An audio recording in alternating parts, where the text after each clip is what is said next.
Bismillahirrahmanirrahim. Assalamualaikum warahmatullahi wabarakatuh. Alhamdulillah wa syukrillah wa la hawla wa la quwata illa billahil aliyil azim. Asyhadu an la ilaha illallah wa asyhadu anna Muhammadar Rasulullah. Allahumma salli ala habibina wa syafi'ina wa maulana Muhammadin wa ala alihi wa sahbihi ajmain. Pemirsa TVRI Ambon yang dirahmati Allah Subhanahu wa Ta'ala, tema Ramadan kita pada kali ini terkait dengan melatih rasa melalui puasa.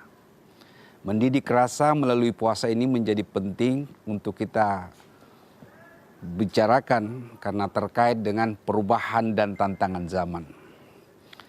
Allah Subhanahu wa Ta'ala telah menurunkan para nabi, menurunkan para saintifik, menurunkan pemuka agama agar dunia ini tetap lestari, damai. Tapi realitas yang kita hadapi adalah dunia tetap diguncang oleh prahara. Dunia tetap tidak seimbang akibat sifat-sifat hewania mendominasi cara berpikir manusia. Sehingga ini menjadi penting untuk kita kaji, kita asah di bulan suci Ramadan ini. Dalam buku Megatrend 2000 disebutkan oleh James Naisbitt bahwa ada 3 perubahan yang sering terjadi pada diri manusia. Yang pertama adalah perubahan fun atau kesenangan. Dan yang kedua adalah perubahan food, pola makan.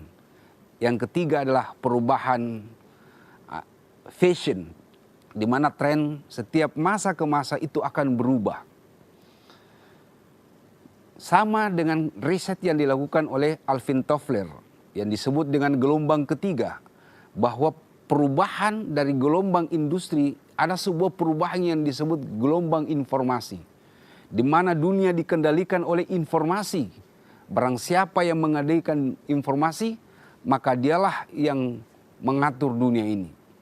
Kajian Alvin Toffler ini membutuhkan sebuah perenungan bersama.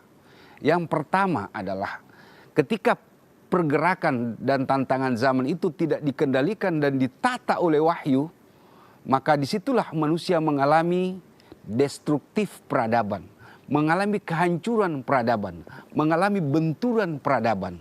Sehingga renungan puasa pada kesempatan yang berbahagia ini, kita akan mengangkat sebuah tema terkait dengan melatih rasa melalui puasa. Allah Subhanahu wa Ta'ala berfirman, Iqra bismi rabbikal ladzi khalaq. Bacalah dengan nama Tuhanmu. Setiap kita membaca sebuah peradaban harus melibatkan Tuhan di situ. Harus melibatkan Allah Ta'ala di situ. Ketika kita tidak melibatkan Allah Ta'ala, maka gerak peradaban dan keadaban itu ditentukan oleh akal semata, maka disitulah terjadi perpecahan dan pertikaian. Makanya di bulan suci Ramadan ini Allah Subhanahu wa Ta'ala sering ingatkan kita setiap tahunnya. Allah berfirman, Ya ayyuhalladzina amanu kutiba alaikumusiyam kama kutiba alal ladzina min qablikum la'allakum tattaqun. Ayat ini diakhiri dengan kalimat takwa. Takwa memiliki 5 makna yang disimpulkan oleh para ahli mufassirin. Yang pertama adalah puasa mengasuh sifat takwa, yakni adalah kekuatan akidah, kecerdasan akidah.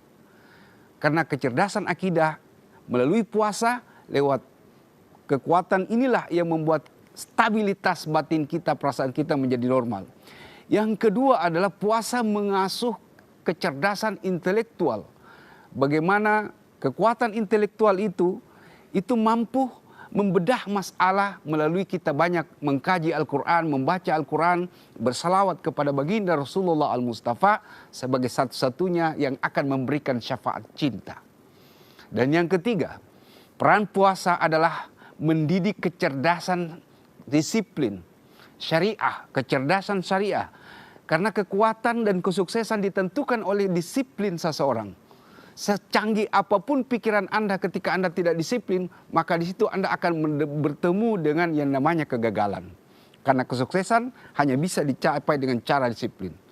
Dan peran puasa yang disebut orang yang bertakwa adalah harus memiliki kecerdasan teknologi, di mana otak kita harus dirubah dengan puasa, mengasuh dan mengasah otak kita dengan banyak berzikir kepada Allah agar stabilitas brain work otak kita itu bekerja sesuai dengan perintah wahyu, bukan perintah sifat-sifat hewaniah.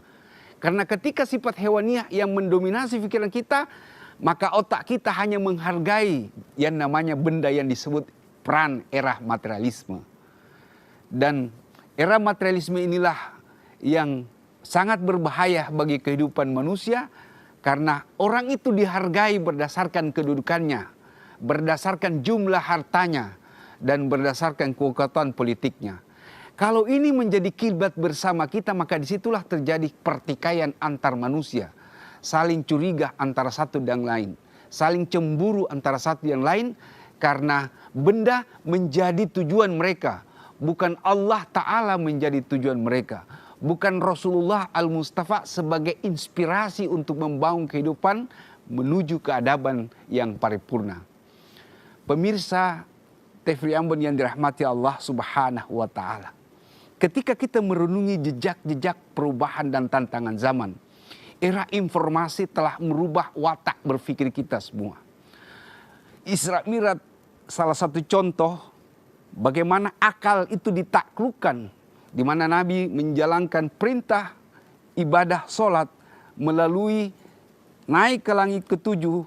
Disitulah akal terbaring tak berdaya. Ketika kita hidup hanya mengandalkan akal, maka pasti dunia ini akan bergerak tidak seimbang. Makanya kita harus kenal dengan as-siyam sebagai alat untuk melatih rasa melalui amalan-amalan tarawih, amalan sahur. Lewat itulah suasana batin kita akan diasah dan diasuh oleh kekuatan spiritual.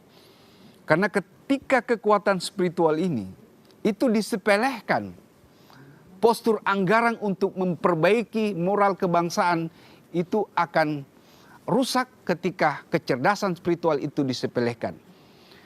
Pemirsa, semakin tinggi 5 kualitas ini, maka potensi kita juga semakin baik, dan puasa memberikan perubahan yang luar biasa untuk menjadi agen spiritual. Demikian, wabillahi taufiq wal hidayah. Wassalamualaikum warahmatullahi wabarakatuh.